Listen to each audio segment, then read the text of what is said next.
한국은 참 이상한 나라입니다. 반도체 세계 1위를 하면서 언제 뒤집힐지 모른다고 불안해하고 세계 3위 자동차 강국이 되어서도 아직 멀었다며 스스로를 채찍질하는 나라. 한국인은 자기가 얼마나 대단한지 몰라요. 실리콘밸리 CEO 5명이 같은 질문을 보냈어요. 도대체 한국은 왜 저렇게 무섭게 성장하는 겁니까? 25년간 전 세계 50개국을 샅샅이 분석한 미국의 천재 전략가가 한국을 직접 겪어보고 남긴 마지막 한 줄은 그야말로 소름이 돋습니다. 이 나라가 자기들의 진짜 무기를 깨닫는 순간 지구의 서열은 바뀔 것이다. 그가 목격한 한국의 진짜 정체는 무엇이었을까요?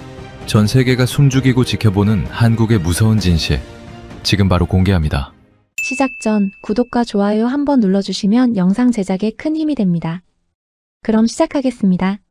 실리콘밸리 CEO가 저에게 물었습니다. 한국을 이길 수 있습니까?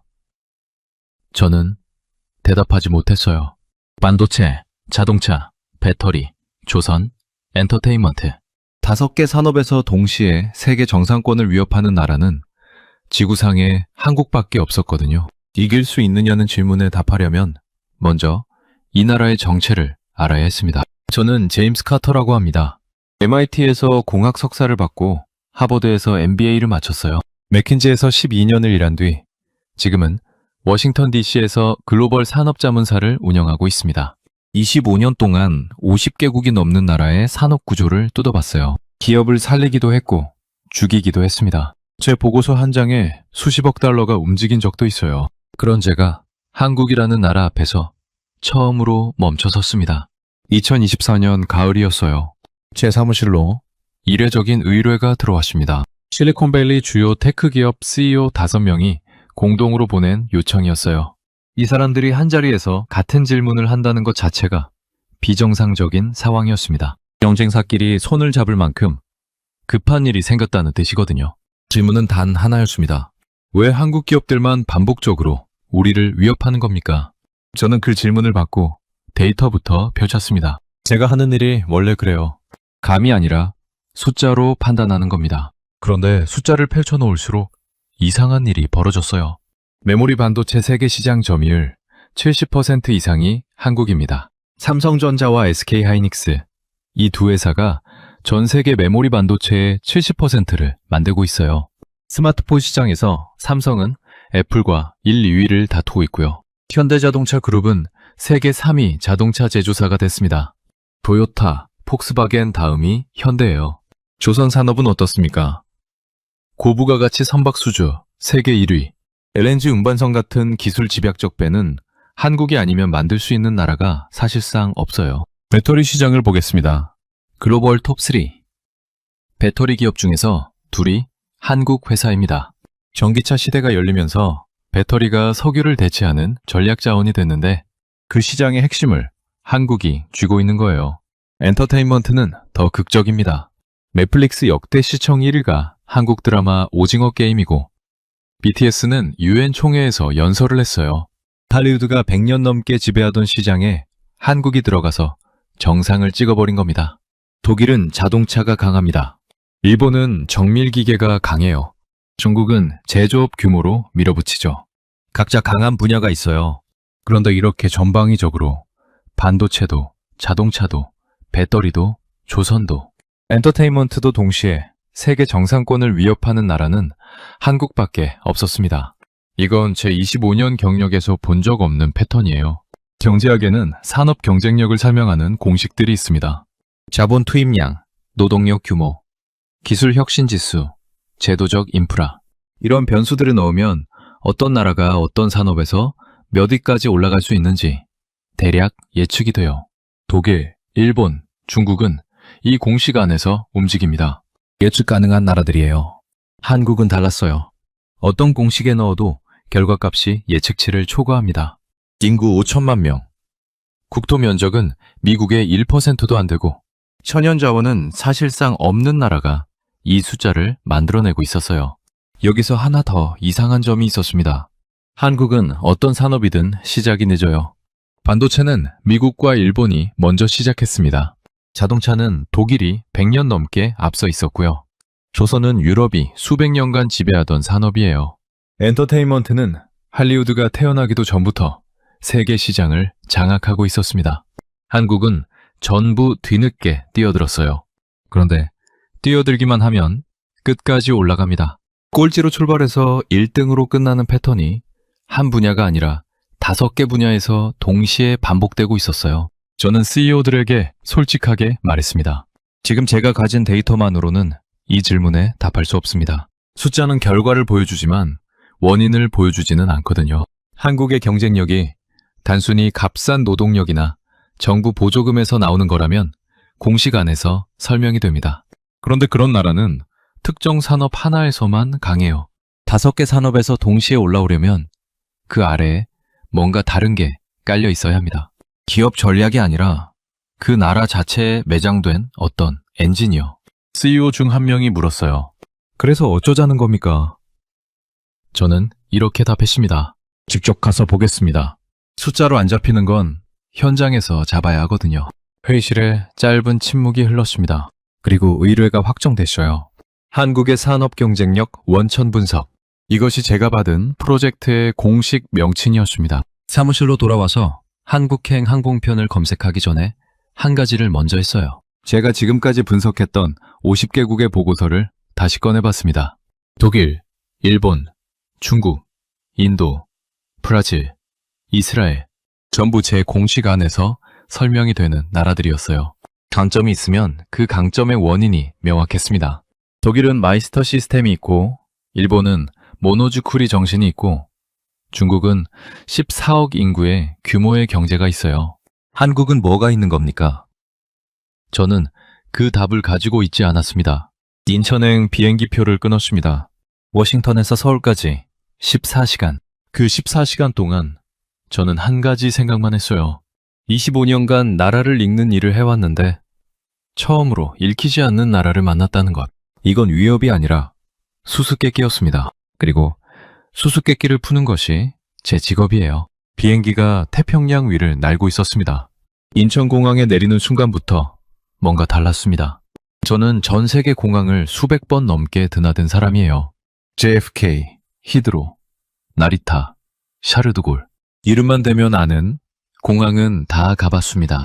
그런데 인천공항은 공항이라기보다 하나의 시스템이었어요.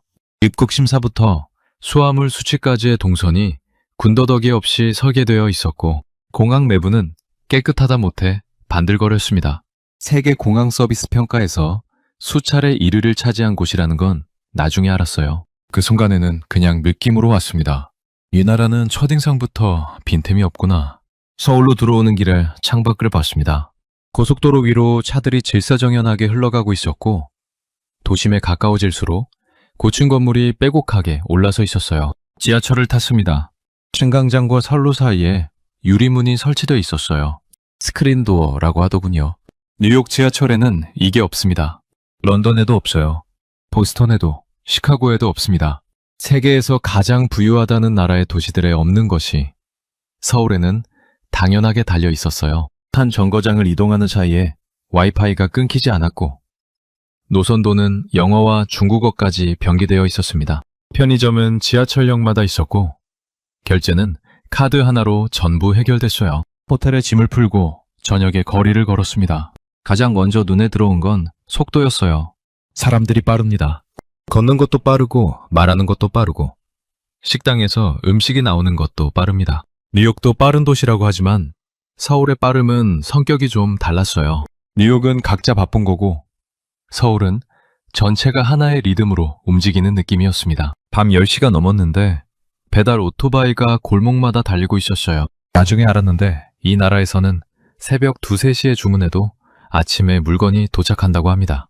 미국에서 이틀 걸리는 배송을 한국은 몇 시간 만에 해버리는 거예요. 그런데 저를 진짜 멈추게 한 건 화려한 도시의 현재가 아니었습니다. 다음날 아침, 현지 리서치 파트너인 이정환 박사를 만났어요. 서울대 출신의 산업경제학자였습니다. 제가 한국의 산업 경쟁력 원천을 분석하러 왔다고 하니까 그가 노트북을 열어서 사진 한 장을 보여줬어요. 흑백 사진이었습니다. 비포장도로가 펼쳐져 있었고 건물은 낮고 허름했어요. 자동차보다 사람과 자전거가 더 많은 거리였습니다. 이게 어딥니까? 제가 물었어요. 이정환 박사가 답했습니다. 어제 당신이 걸었던 그 거리입니다. 1960년대 서울이에요. 저는 사진을 다시 봤습니다. 그리고 창밖에 서울을 봤어요. 같은 장소라는 게 믿기지 않았습니다. 당시 대한민국 1인당 국민소득은 세계 최하위권이었다고 합니다. 아프리카 가나보다 낮았어요. 그런데 지금은 세계 10위권 경제대국이고 1인당 국민소득이 3만 달러를 넘겼습니다. 이 변환이 60년 만에 일어난 겁니다. 영국이 산업혁명으로 이 정도 성장을 이루는데 200년이 걸렸어요. 미국도 150년이 걸렸습니다. 한국은 60년 만에 해버렸어요. 이정환 박사에게 물었습니다. 이게 어떻게 가능한 겁니까? 정책이 좋았던 겁니까? 자원이 있었던 겁니까? 그가 고개를 저었어요. 자원은 없었습니다. 석유도 없고 철광석도 없고 땅도 좁아요. 정책도 물론 역할을 했지만 정책만으로 이 속도는 설명이 안 됩니다. 그러면 뭡니까? 제가 다시 물었어요. 이정환 박사가 잠깐 생각하더니 이렇게 말했습니다. 사람입니다. 이 도시를 이렇게 만든 건 정책도 자본도 아니에요. 맨손으로 폐허 위에 나라를 세운 사람들이 있었습니다. 전쟁이 끝나고 아무것도 남지 않은 땅 위에서 도로를 깔고 공장을 세우고 자식을 가르친 사람들이요. 그 사람들이 아직 살아있습니다. 저는 그 말에 펜을 멈췄어요. 지금까지 제가 분석한 50개국에서 국가 경쟁력의 원천은 항상 시스템이나 제도나 자원이었습니다. 사람이라고 답한 경우는 없었어요. 그런데 이 나라에서는 시스템으로도 제도로도 자원으로도 설명이 안 되는 것을 사람이라는 한 단어가 설명하고 있었습니다. 60년 전 비포장도로 위에 서 있던 사람들이 지금 이 도시를 만들었다. 저는 그 사람들을, 그 세대를 직접 들여다봐야겠다고 생각했습니다. 숫자 뒤에 숨어있는 엔진의 정체가 거기에 있을 것 같았거든요. 이정환 박사에게 첫 번째 질문을 던졌습니다. 한국 기업의 인력 수준이 왜 이렇게 높은 겁니까? 제가 50개국을 분석하면서 기업 경쟁력의 80%는 결국 사람의 질에서 갈린다는 결론을 내렸거든요. 기술은 살 수 있고 자본은 빌릴 수 있지만 그걸 굴리는 사람의 수준만큼은 하루아침에 만들어지지 않습니다. 한국 기업에 들어가 보면 엔지니어의 평균 역량이 비정상적으로 높아요. 미국 실리콘밸리에서도 한국인 엔지니어를 따로 찾는 기업이 있을 정도입니다. 교육열이 강한 나라라서 그런 겁니까?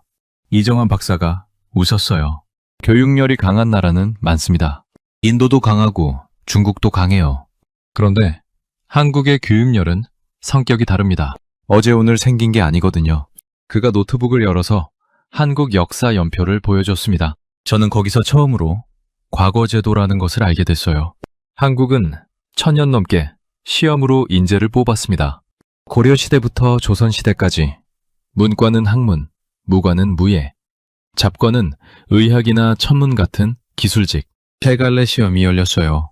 이게 뭘 의미하는지 아십니까? 1000년 동안 이 나라에서 출세하는 길이 전쟁이 아니라 공부였다는 뜻입니다. 같은 시기 유럽에서는 기사가 되어 전장에 나가는 것이 출세의 길이었어요. 갑옷을 입고 칼을 휘둘러야 영주가 될 수 있었습니다. 일본에서는 사무라이, 칼을 찬 무사가 최고 계급이었어요. 그런데 한국에서는 붓을 든 선비가 나라를 이끌었습니다. 이정환 박사가 이런 말을 했어요. 칼은 한 세대를 지배하지만 붓이 심은 교육은 1000년을 지배합니다. 저는 이 말을 수첩에 적었습니다. 유럽과 일본이 무력으로 질서를 유지할 때 한국은 교육으로 질서를 세우고 있었던 거예요. 1000년 동안 쌓인 이 전통이 한국인의 DNA에 각인된 겁니다. 공부하면 올라갈 수 있다. 이 믿음이 피에 흐르고 있는 거예요. 그런데 이 1000년짜리 엔진이 가장 뜨겁게 돌아간 시기가 있었습니다. 1950년대 한국 전쟁이 끝난 직후예요. 이정환 박사가 두 번째 사진을 보여줬습니다. 폐허였어요. 건물도 없고 도로도 없고 공장도 없었습니다. 그런데 이 폐허 위에서 가장 먼저 세워진 것이 뭔지 아십니까? 학교였습니다. 먹을 것도 없던 시절에 학교부터 세운 겁니다. 보릿고개라는 말이 있어요. 봄에 지난해 양식은 떨어지고 쇠곡식은 아직 안 나온 시기를 말하는 건데 그 굶주리던 시절에도 자식 등록금만은 마련한 부모들이 있었습니다. 나는 못 배웠으니 너라도 배워라. 이 한마디가 한 세대의 주문이었어요. 저는 맥킨지 시절에 수백 개 기업의 인재 육성 시스템을 분석했습니다. 어떤 기업이든 인재 파이프라인을 만드는데 최소 10년에서 20년이 걸려요. 한국은 그걸 국가 단위로 1000년 동안 해온 겁니다. 그리고 전쟁 직후 가장 처절했던 세대가 그 파이프라인에 자기 목숨을 걸었어요. 굶으면서도 자식을 가르쳤다는 건 교육을 투자가 아니라 생존 전략으로 본 거거든요. 이건 제가 어떤 나라에서도 본 적 없는 현상이었습니다. 이정환 박사가 한 가지를 더 보여줬어요. 한글이었습니다. 솔직히 말하면 저는 한국어를 전혀 몰랐습니다. 그런데 한글의 구조를 설명 듣는 순간 입이 벌어졌어요. 자음 14개, 모음 10개, 총 24개의 글자입니다. 이 24개를 조합하면 약 1000개의 발음을 표현할 수 있어요. 비교를 해보겠습니다. 중국어가 표현할 수 있는 발음은 약 400개입니다. 일본어는 약 300개예요.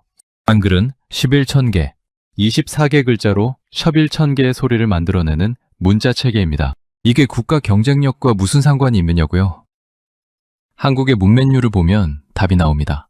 1% 미만이에요. 글을 읽고 쓸 줄 모르는 사람이 100명 중 1명도 안 된다는 뜻입니다. 프랑스에서는 자국어를 제대로 읽지 못하는 국민이 약 25%예요. 유럽의 문화대국 에펠탑의 나라에서 4명 중 1명이 자기 나라 글을 제대로 못 읽습니다. 일본은 히라가나, 가타카나, 한자 3가지를 섞어 써야 하는데 젊은 세대에서도 한자 문맹이 심각한 수준이에요. 한국은 100명 중 99명이 글을 읽고 씁니다. 배우기 쉽고 표현력은 세계 최고인 문자 체계가 깔려 있으니까요. 저는 여기서 첫 번째 통찰을 정리했습니다. 한국의 교육열은 최근 100년의 현상이 아닙니다. 1000년간 누적된 문화적 DNA예요. 그리고 그 DNA를 가장 뜨겁게 발현시킨 세대가 있었습니다. 전쟁의 폐허 위에서 굶으면서도 학교부터 세우고 자식부터 가르친 세대. 세계에서 가장 효율적인 문자 체계 위에서 1000년간 축적된 교육 본능을 폭발시킨 사람들. 이 나라의 인적 자원이 비정상적으로 높은 이유가 여기에 있었습니다. 1000년짜리 엔진. 저는 수첩에 이렇게 적었습니다. 두 번째 질문으로 넘어갔습니다. 한국과 일본. 이 두 나라가 제 머릿속에서 계속 겹쳤거든요. 산업 구조를 뜯어보면 이 두 나라만큼 비교가 되는 케이스가 없어요. 언어 구조가 비슷합니다. 어순이 같고 조사를 쓰고 존댓말이 있어요. 지리적으로 바로 옆에 붙어 있고 문화적 교류도 수천 년간 이어져 왔습니다. 그런데 산업에서 이 두 나라가 쓰는 전략은 완전히 다릅니다. 일본 기업은 하나의 기술을 극한까지 깎아서 완성도를 높이는 방식이에요. 토요타의 생산 시스템, 소니의 소형화 기술, 일본 요리의 칼질, 전부 같은 원리입니다. 하나를 잡으면 그걸 세계에서 가장 정밀하게 다듬는 거예요. 한국 기업은 다릅니다. 여러 기술을 가져와서 합칩니다. 기존에 없던 조합을 만들어내요. 같은 쇠를 놓고 전혀 다른 것을 만드는 두 나라. 이 차이의 뿌리가 대체 어디에 있는 건지 궁금했습니다. 이정환 박사가 흥미로운 이야기를 꺼냈어요. 한국의 문화학자가 이런 비교를 했다고 합니다. 일본은 쇠로 칼을 만들었고 한국은 쇠로 종을 만들었다. 처음에는 그냥 문학적인 표현인 줄 알았습니다. 그런데 들으면 들을수록 산업 전략의 핵심을 관통하는 말이었어요. 칼은 자릅니다. 나와 너를 가르고 안과 밖을 나누고 큰 것을 잘게 쪼갭니다. 일본 산업의 핵심이 정확히 이거예요. 축소와 절단, 워크맨을 생각해 보십시오. 거대한 오디오 시스템을 주머니에 넣을 수 있는 크기로 깎아낸 거잖아요. 일본 요리의 핵심도 칼입니다. 회를 뜨는 기술, 재료를 정밀하게 써는 기술, 하나의 재료를 극한까지 다듬어서 완벽한 형태를 만들어내는 것. 이게 일본식 경쟁력의 본질이에요. 종은 울립니다. 소리가 한번 치면 끝나는 게 아니라 퍼져나가요. 담 너머로, 마을 너머로, 산 너머까지 닿습니다. 한국에 성덕대왕 신종이라는 종이 있어요. 에밀레 종이라고도 불리는데 이 종의 소리를 과학적으로 분석하면 맥놀이 현상이라는 게 나타납니다. 쉽게 말하면 소리의 파동이 서로 겹치면서 오래오래 울리는 거예요. 한번 치면 그 울림이 사라지지 않고 계속 퍼져나갑니다. 자르는 것과 울리는 것. 이 차이가 천년이 지난 지금 산업에서 그대로 나타나고 있었습니다. 구체적으로 보겠습니다.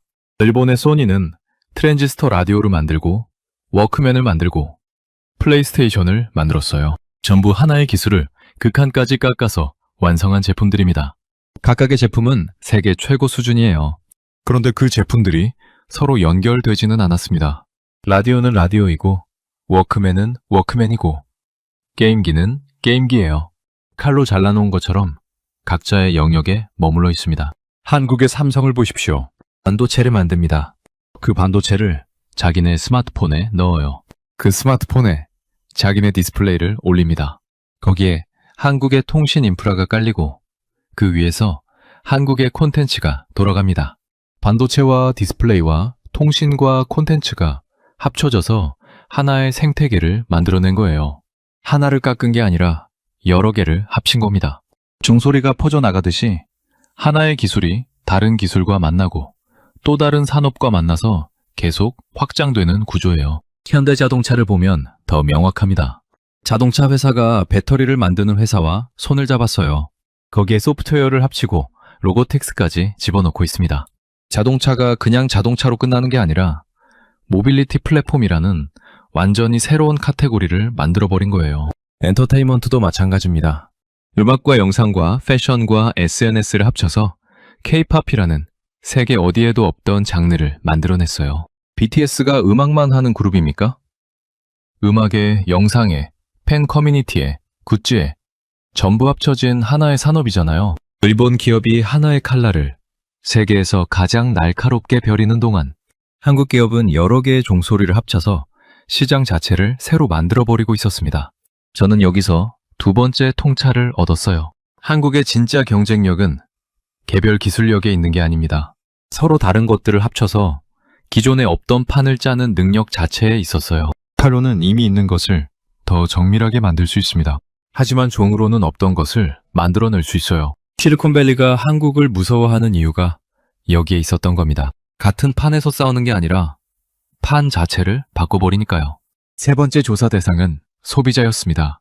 기업의 경쟁력을 분석할 때 대부분의 컨설턴트는 기업 내부를 봅니다. 경영 전략, R&D, 투자, 인재 구조.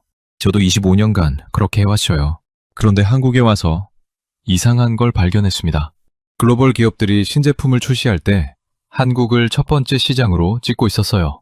미국도 아니고 유럽도 아니고 인구 5천만 명짜리 나라를 왜 첫 번째로 선택하는 걸까? 이건 기업 전략만으로 설명이 안 됩니다. 소비자 쪽에 뭔가가 있었어요. 직접 보기로 했습니다.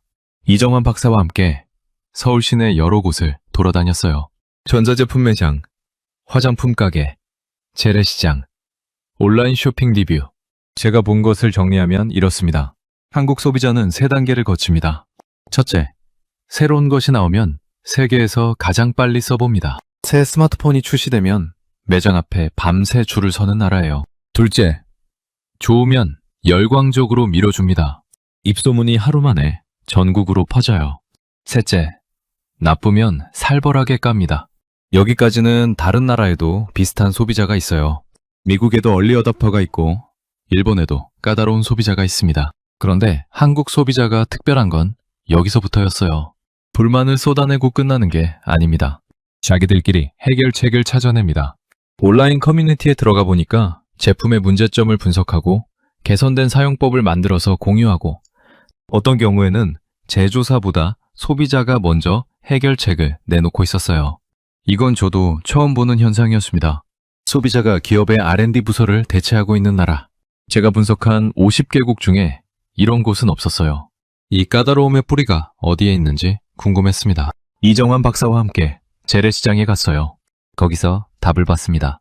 한국 어머니들이 배추 한 포기를 사는 걸 옆에서 지켜봤거든요. 겉잎을 뜯어보고 밑동을 확인하고 무게를 손으로 가늠하고 옆에 있는 배추와 비교합니다. 배추 한 포기를 사는데 이 정도의 검증 과정을 거치는 거예요. 이정환 박사가 웃으면서 말했습니다. 이 눈이 자식 교육에도 가고 물건 구매에도 가고 서비스 평가에도 똑같이 적용됩니다. 한국에서 살아남은 제품은 세계 어디서든 통해요. 이 시장을 통과했다는 건 세계에서 가장 까다로운 심사를 통과했다는 뜻이거든요. 숫자로 확인해 봤습니다. 한국은 남성 화장품 시장 규모가 세계 최대입니다. 남자들까지 피부에 이렇게 신경을 쓰는 나라가 또 있습니까? 모바일 결제 보급률도 세계 최상위권이에요. 새로운 기술이 나오면 가장 빨리 일상에서 쓰기 시작하는 나라. 가장 빨리 가입하고, 가장 빨리 불만을 표시하고, 가장 빨리 대안까지 만들어내는 나라. 나라 전체가 세상에서 제일 빠르고 제일 정밀한 테스트베드인 겁니다. 이종환 박사가 재미있는 비유를 하나 들려줬어요. 한국에서 인삼이 유명한 건 아시죠? 한국산 인삼이 세계 최고 품질로 인정받는 이유가 있습니다. 중국과 일본이 한국 인삼 종자를 가져가서 자기네 땅에 심어봤어요. 같은 씨앗입니다. 그런데 한국 땅에서 자란 것과 비교가 안 돼요. 같은 씨앗인데 다른 땅에 심으면 다른 결과가 나오는 겁니다. 이정환 박사가 말했어요. 기술도 마찬가지입니다. 같은 기술이라도 한국이라는 토양을 거치면 결과가 달라져요. 그 토양의 핵심이 바로 이 소비자들입니다. 저는 여기서 세 번째 통찰을 정리했습니다. 한국 기업의 경쟁력은 기업 내부에서 나오는 게 아니었어요. 세계에서 가장 까다로운 소비자가 기업을 매일 단련시키고 있었습니다. 배추 한 포기를 고르듯이 제품을 검증하고 불만이 있으면 스스로 해결책까지 만들어내는 소비자 생태계. 이게 한국 기업의 숨은 엔진이었어요. 실리콘밸리 CEO들이 왜 한국 기업만 무서워하는지 조금씩 윤곽이 잡히기 시작했습니다. 1000년짜리 교육 엔진 위에 융합하는 사고방식이 올라가고 그 위에 세계 최고의 소비자가 매일 채찍질을 하고 있는 구조. 그런데 아직 하나가 빠져 있었어요. 속도. 이 나라의 비정상적인 속도가 대체 어디서 나오는 건지. 그건 다음 조사에서 답을 찾게 됩니다. 네 번째 조사 주제는 속도였습니다. 한국 기업의 의사결정 속도가 비정상적이에요. 제가 맥킨지 시절에 미국 대기업 프로젝트를 수백 건 맡아봤거든요. 신규 시장 진출을 결정하는데 보통 6개월에서 1년이 걸립니다. 리스크 분석하고 시뮬레이션 돌리고 이사회 승인받고 법무팀 검토하고 이 과정을 다 거쳐야 첫 발을 뗄 수 있어요. 한국 기업은 다릅니다. 미국 기업이 리스크 분석표를 만들고 있을 때 한국 기업은 이미 시장에 뛰어들어 있습니다. 틀리면 고치면 된다는 식이에요. 이게 무모한 겁니까? 전략인 겁니까? 저는 처음에 무모하다고 생각했어요. 그런데 조사를 깊이 할수록 이게 기업 문화에서 시작된 게 아니라는 걸 알게 됐습니다. 이건 이 민족의 성격이었어요. 이정환 박사가 한 가지 질문을 던졌습니다. 카터 씨, 경부고속도로라고 들어보셨습니까? 처음 듣는 이름이었어요. 그가 설명해 줬습니다. 1960년대 말 한국 정부가 서울에서 부산까지 고속도로를 놓겠다고 발표했어요. 약 428km. 서울에서 부산이 얼마나 먼 거리냐면 뉴욕에서 워싱턴 DC까지의 거리보다 길어요. 당시 한국의 형편이 어땠는지 아십니까? 1인당 국민소득이 세계 최하위권이었습니다. 장비도 없고 기술도 없고 돈도 없었어요. 세계은행에서 차관을 요청했더니 거절당했습니다. 이 나라에 고속도로를 놓겠다고? 미쳤다는 반응이었어요. 그런데 한국은 그냥 시작해버렸습니다. 2년 5개월 만에 완공했어요. 장비가 부족하니까 사람이 했습니다. 삽과 곡괭이로 산을 깎고 돌을 날랐어요. 한번 생각해보세요. 뉴욕에서 워싱턴까지의 거리를 삽으로 깎아서 고속도로를 만든 겁니다. 미국에서 같은 규모의 고속도로를 놓으면 최소 7년에서 10년은 걸려요. 한국은 2년 반 만에 해버렸습니다. 이게 한 번으로 끝난 게 아니에요. 1970년대 중동의 석유 붐이 일었을 때 한국 근로자들이 사막으로 뛰어들었습니다. 영상 50도가 넘는 낮과 영하로 떨어지는 밤을 오가며 건설 현장에서 일했어요. 장비가 좋았던 게 아닙니다. 사람이 버틴 거예요. 그 사막에서 벌어온 돈이 한국 경제의 종잣돈이 됐습니다. 1997년에는 더 극적인 일이 벌어졌어요. IMF 외환 위기라고 들어보셨습니까? 나라 경제가 파산 직전까지 간 겁니다. 그런데 이때 한국 국민이 한 일이 세계 경제사에서 유례가 없는 일이었어요. 금반지를 모았습니다. 결혼반지, 돌반지, 어머니에게 받은 금목걸이. 국민들이 자기 금부치를 들고 은행 앞에 줄을 섰어요. 나라 빚을 갚자고. 이게 돈으로 얼마냐면 약 227톤의 금이 모였습니다. 당시 시세로 약 21억 달러어치예요. 이건 정부가 시킨 게 아닙니다. 국민이 스스로 한 겁니다. 세계 어느 나라에서 이런 일이 가능하겠습니까? 저는 이정환 박사에게 물었어요. 이 사람들은 왜 이렇게 먼저 뛰어드는 겁니까? 그가 재미있는 단어를 하나 알려줬어요. 오지랖. 한국어라서 발음이 좀 어려웠습니다. 이게 뭐냐면 남의 일에 먼저 나서는 것을 뜻하는 말이에요. 요즘은 부정적으로 쓰이기도 하는데 이 단어의 원래 뜻이 재미있습니다. 한국 전통 의상의 앞자락이 넓게 겹치는 부분을 말하는 거래요. 앞자락이 넓다, 즉 품이 넓다는 뜻에서 나온 말이에요. 눈앞에서 벌어지는 일이 남의 일 같지 않아서 품을 벌리는 것. 이게 한국인의 원래 성격이라는 겁니다. 이 성격이 어디서 또 나타나는지 아십니까? 콘서트장이에요. 이정환 박사가 영상 하나를 보여줬습니다. 한국 콘서트장에서는 관객 수만 명이 가수의 노래를 통째로 따라 부릅니다. 가사를 한 글자도 틀리지 않고 외워서 하나의 합창을 만들어내요. 이걸 떼창이라고 한다더군요. 미국의 세계적인 래퍼가 한국에서 공연을 했는데 영어 가사를 한국 관객 수만 명이 통째로 따라 불렀다고 합니다.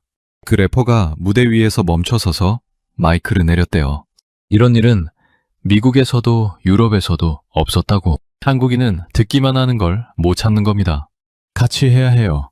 전부고속도로를 삽으로 깎아서 만든 것도, 사막에서 맨몸으로 버틴 것도, 나라가 망하게 생기니까 금반지를 모은 것도, 콘서트장에서 가수 혼자 부르게 놔두지 못하는 것도 전부 같은 뿌리입니다. 일단 뛰어드는 사람들, 눈앞의 일이 남의 일이 되지 않는 사람들, 그리고 이 성격이 기업 현장에서는 세계에서 가장 빠른 의사결정 속도로 나타나고 있었어요. 저는 여기서 네 번째 통찰을 정리했습니다.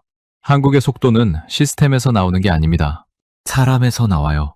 일단 뛰어들고 달리면서 고치고 안 되면 방법을 바꿔서라도 끝까지 가는 사람들.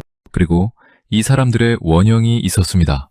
삽으로 고속도로를 깔고 사막에서 땀을 흘리고 금반지를 모아서 나라를 살린 바로 그 세대. 실리콘밸리가 아무리 자본을 쏟아부어도 이 속도를 복제할 수 없는 이유가 여기에 있었습니다. 이건 투자로 만들어지는 게 아니라 피 속에 흐르는 거니까요. 조사가 거의 끝나가고 있었습니다.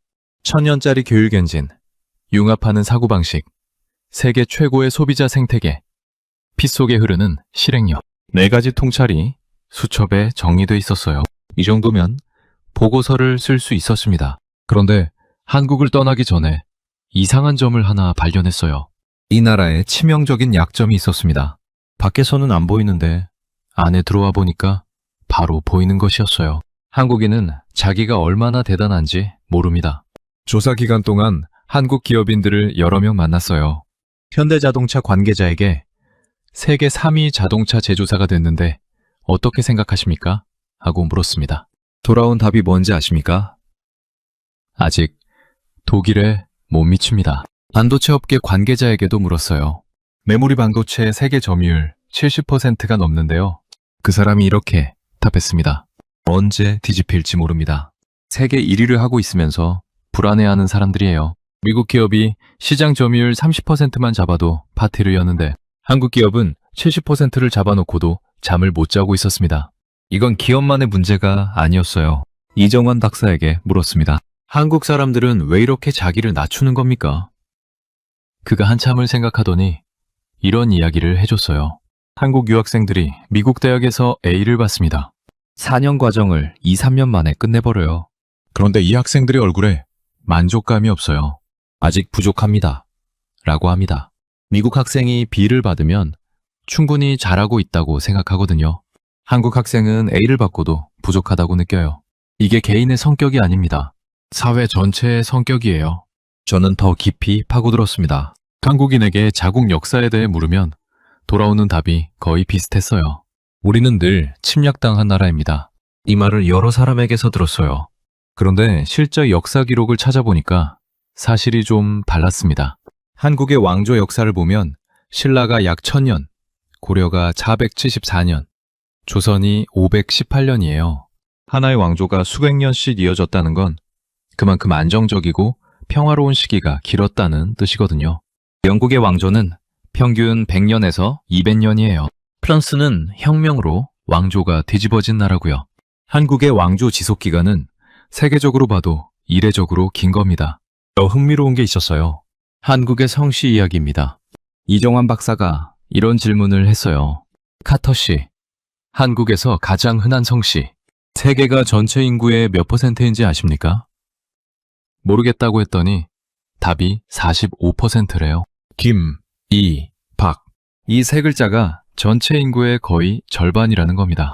미국에서 가장 흔한 성씨 스미스가 전체 인구의 1%도 안 됩니다. 일본은 성씨가 약 30만 개예요. 한국은 약 250개. 이 차이가 왜 중요한지 아십니까? 이 성씨들은 원래 왕가의 성씨였다고 합니다.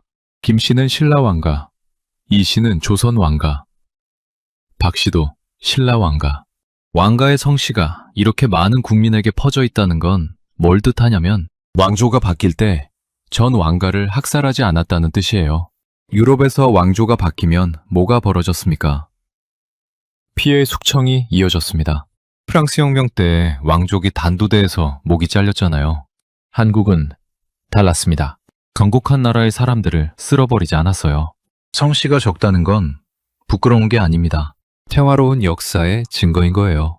국민의 이름 속에 이 나라의 평화로운 역사가 새겨져 있었던 겁니다. 그런데 한국인은 20세기의 아픈 기억 때문에 일제강점기와 한국전쟁 때문에 2000년 전체를 피해자의 역사로 보고 있었어요. 수백 년간 평화롭게 이어온 왕조의 기록은 있고 가장 아팠던 수십 년만 기억하고 있는 거예요. 이건 마치 90점을 맞아놓고 틀린 10점만 바라보는 것과 같습니다. 그리고 제가 한국에서 가장 가슴이 아팠던 발견이 있습니다. 이 나라를 맨손으로 세운 세대. 삽으로 고속도로를 깎고 사막에서 땀을 흘리고 보릿고개에 굶으면서도 자식만은 가르친 그 세대가 정작 자기 자신은 돌보지 못했어요. 평생을 자식 뒷바라지에 쏟아부었습니다. 자식이 대학에 가면 자기 일처럼 기뻐하면서도 정작 본인에게 뭘 해주셨느냐고 물으면 나는 별것 아닌 사람인데요 라고 답하는 분들이었어요. 세계가 기적이라고 부르는 것을 직접 만들어 놓고 자기가 만든 줄을 모르고 있었습니다. 저는 여기서 깨달았습니다. 실리콘밸리 CEO들이 물었잖아요. 한국을 이길 수 있습니까? 그 질문에 대한 답이 여기에 있었어요. 지금의 한국도 이미 무서운 나라입니다. 그런데 실리콘밸리가 진짜 두려워해야 할 것은 지금의 한국이 아닙니다. 한국이 자기 강점을 자각하는 순간이에요. A를 받고도 부족하다고 느끼는 이 사람들이 자기가 이미 세계 최고라는 걸 아는 날, 그날이 오면 추격자라는 단어는 의미를 잃습니다. 워싱턴으로 돌아오는 비행기 안에서 14시간 동안 한 글자도 쓰지 못했습니다. 서울에 갈 때는 수수께끼를 풀겠다는 생각뿐이었는데 돌아오는 길에는 머릿속이 너무 복잡했어요. 제가 25년간 써온 분석 프레임으로는 이 나라를 담을 수가 없었거든요. 독일을 분석할 때는 마이스터 시스템이라는 열쇠 하나로 문이 열렸습니다. 일본은 모노즈쿠리, 중국은 규모의 경제, 열쇠가 명확했어요. 한국은 열쇠가 하나가 아니었습니다. 1000년짜리 교육 엔진, 자르지 않고 합치는 사고방식, 세계에서 가장 까다로운 소비자, 생태계, 일단 뛰어들고 달리면서 고치는 실행력. 이 네 가지가 따로 도는 게 아니라 서로 맞물려서 하나의 시스템을 만들어내고 있었어요. 어느 하나를 빼면 설명이 안 됩니다. 워싱턴에 도착해서 사무실 문을 열자마자 보고서 작성에 들어갔습니다. 실리콘밸리 CEO들이 기대한 것은 명확했어요. 한국의 약점을 찾아서 대응 전략을 세우라. 그게 의뢰의 목적이었습니다. 수십억 달러짜리 보고서를 기다리고 있는 사람들이에요. 그런데 제 펜이 쓰고 있는 내용은 그들이 기대한 것과 전혀 달랐습니다. 보고서의 첫 번째 장을 이렇게 시작했어요. 한국의 산업 경쟁력은 특정 기업 전략이나 정부 정책에서 비롯된 것이 아닙니다. 이 나라의 문명 자체에 내장된 구조적 엔진에서 나옵니다. 1000년간 교육으로 쌓아올린 인적 인프라가 있습니다. 전쟁의 폐허 위에서도 학교부터 세우고 굶으면서도 자식부터 가르친 나라예요. 그 전통 위에 세계에서 가장 효율적인 문자 체계가 깔려 있어서 국민의 99%가 글을 읽고 씁니다. 이 인적 인프라 위에 융합하는 사고방식이 올라가 있어요. 일본이 하나의 칼날을 세계에서 가장 날카롭게 벼리는 동안 한국은 여러 개의 종소리를 합쳐서 시장 자체를 새로 만들어버립니다. 반도체와 통신과 콘텐츠가 합쳐지고 자동차와 배터리와 소프트웨어가 합쳐져서 기존에 없던 카테고리를 창조해내는 나라예요. 두 번째 장에는 소비자 생태계를 적었습니다. 한국 소비자는 세계에서 가장 빠르게 반응하고 가장 까다롭게 검증합니다. 배추 한 포기를 고르듯이 제품을 심사하고 불만이 있으면 제조사보다 먼저 해결책을 만들어내는 소비자들이에요. 이 소비자 생태계가 한국 기업을 매일 단련시키고 있습니다. 같은 인삼종자를 다른 나라 땅에 심으면 결과가 달라지듯이 같은 기술도 한국이라는 토양을 거치면 다른 수준의 제품이 나옵니다. 세 번째 장에는 속도를 적었어요. 한국의 실행력은 시스템이 아니라 사람에서 나옵니다. 삽과 곡괭이로 고속도로를 깎아서 2년 반 만에 완공한 나라. 사막에서 맨몸으로 버텨서 경제에 종잣돈을 벌어온 나라. 나라가 무너지려 하니까 금반지를 모아서 빚을 갚은 나라. 이 실행력은 자본으로 복제할 수 없습니다. 피 속에 흐르는 것이니까요. 여기까지는 컨설팅 보고서의 틀 안에 있는 내용이었습니다. 그런데 저는 보고서 말미에 한 단락을 추가했어요. 원래 컨설팅 보고서에는 넣지 않는 종류의 글입니다. 25년간 한 번도 쓴 적 없는 형식이에요. 그런데 이번에는 쓰지 않으면 이 나라를 제대로 전달할 수 없다고 느꼈습니다. 이렇게 적었어요. 이 나라의 기적을 만든 것은 정책도 시스템도 아니었습니다. 전쟁의 폐허 위에서 맨손으로 도로를 깔고 공장을 세우고 보릿고개에 굶으면서도 자식만은 가르치겠다고 이를 악문 사람들이 있었습니다. 사막에서 땀을 흘리고 나라가 무너질 때 금반지를 모으고 잘못된 것을 보면 밤을 새워서라도 바꿔야 직성이 풀리는 사람들. 그 사람들이 지금도 살아있습니다. 그들은 자기가 기적을 만든 줄 모릅니다. 자식을 가르치느라 나라를 세우느라 정작 자기 자신은 돌보지 못한 세대입니다. 평생을 바쳤는데 나는 별것 아닌 사람이라고 생각하고 있습니다. 한국의 유일한 리스크는 이 사람들이 자기 가치를 모른다는 것입니다. 그들이 자각하는 날, 추격자라는 단어는 사라집니다. 보고서 제목을 마지막에 적었습니다. 한국은 경쟁자가 아니라 경쟁의 룰을 바꾸는 나라. 이 보고서가 실리콘밸리에 전달된 날, CEO들과 화상회의가 잡혔어요. 화면 너머로 5명의 얼굴이 보였습니다. 제가 요약 브리핑을 마치고 나서 잠깐의 정적이 흘렀어요. 아무도 말을 하지 않았습니다. 그들이 기대한 건 한국의 약점을 찾아내라는 답이었거든요. 제가 가져온 건 이 나라를 이길 수 있는 전략이 아니라 이 나라를 이길 수 없는 이유였습니다. CEO 중 한 명이 마지막에 한마디를 했어요. 그래서 우리는 어떻게 해야 됩니까? 저는 이렇게 답했습니다. 한국을 이기려 하지 마십시오. 한국과 같은 판에서 싸우는 한 이길 수 없습니다. 이 나라는 판 위에서 싸우는 나라가 아니라 판 자체를 바꿔버리는 나라니까요. 회의가 끝나고 화면이 꺼졌습니다. 저는 빈 화면을 한참 바라봤어요. 25년간 나라를 잇는 일을 해왔는데 읽으면 읽을수록 더 깊어지는 나라는 처음이었습니다. 그리고 그 깊이를 만든 사람들은 지금도 새벽부터 일어나 일터로 가고 저녁이면 손주 걱정을 하고 더 나은 내일을 위해 오늘을 참아온 분들이었어요. 그분들에게 제가 할 수 있는 말은 하나뿐이었습니다. 당신이 만든 나라를 지금 세계가 두려워하고 있습니다. 여러분, 오늘의 이야기는 여기까지입니다. 실리콘밸리의 컨설턴트가 한국에 와서 발견한 것은 반도체나 자동차가 아니었어요. 천년간 교육을 놓지 않았던 사람들, 폐허 위에서 맨손으로 나라를 세운 사람들, 그리고 자기가 기적을 만든 줄도 모르고 살아가는 사람들이었습니다. 그 사람들이 바로 지금 이 영상을 보고 계신 여러분입니다. 이 이야기가 마음에 와 닿으셨다면 대한민국 파이팅 댓글로 한국을 응원해주세요. 구독과 좋아요로 응원해주시면 더 감동적인 이야기로 찾아뵙겠습니다. 오늘도 여러분 모두 따뜻하고 건강한 하루 보내시길 바랍니다. 긴 영상 끝까지 시청해주셔서 감사합니다.